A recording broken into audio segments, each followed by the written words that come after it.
Hi, I'm Wendy. I'm from Welsford, and what I want to talk about is this place that I'm standing in now, Centennial Park. This is the most wonderful park. It has been built up from nothing to one of the best, most beautiful parks in the north. And yet we have this crappy old building is our only indoor area. In the 32 years that I have lived here, there has been committee after committee to try and get a bigger multi-use facility here in this park, because so many people just want to enjoy sport here. But these committees have failed. And 5 years ago, Push Play came to town, and Push Play decided that we needed to all join together and become a collective. And I got elected president of that collective, and I decided I wasn't going to fail. But I did get despondent, and last year I thought I need some help. And that's when I found Donald Jessup. Don't ask me how I found him, I was just lucky. I hope you have the benefit of this man the same as I do, because he came in, he started a meeting, we had all our committee there, and we put all our ideas, our frustrations and our dreams on the table. Now this potentially was a bun fight, because we were all a bit going in different directions. But Donald logically went through a process and put things up visually for us to see. And then before we knew it, we had some little direction starting. And this small direction made us really evaluate why we were wanting to do what we were going to do. Here we were thinking that we were fundraising for this massive building, and yet the community wasn't really behind us.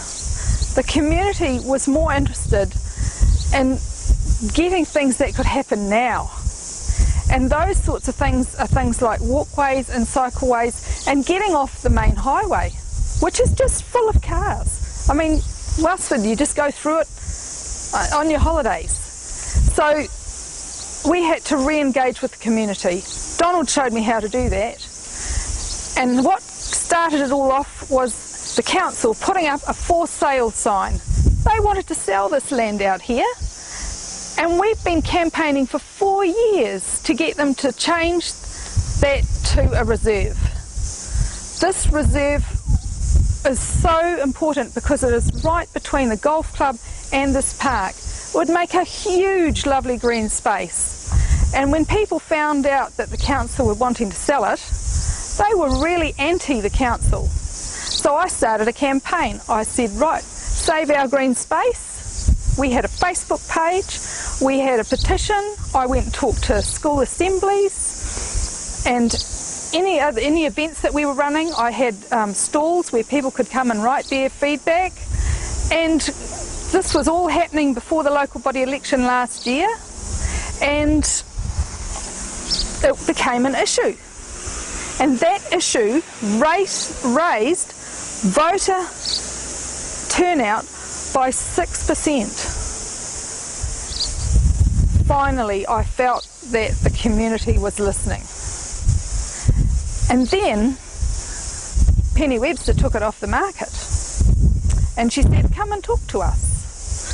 So I went and talked to them, and I put a whole presentation together about why we needed this land. And I actually felt for the first time in 4 years they were actually listening.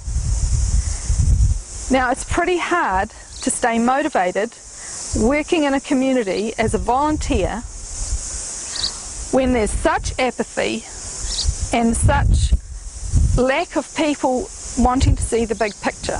They want something now, but they can't see that you have to go step by step over many years to get success. And success often doesn't come in a rush.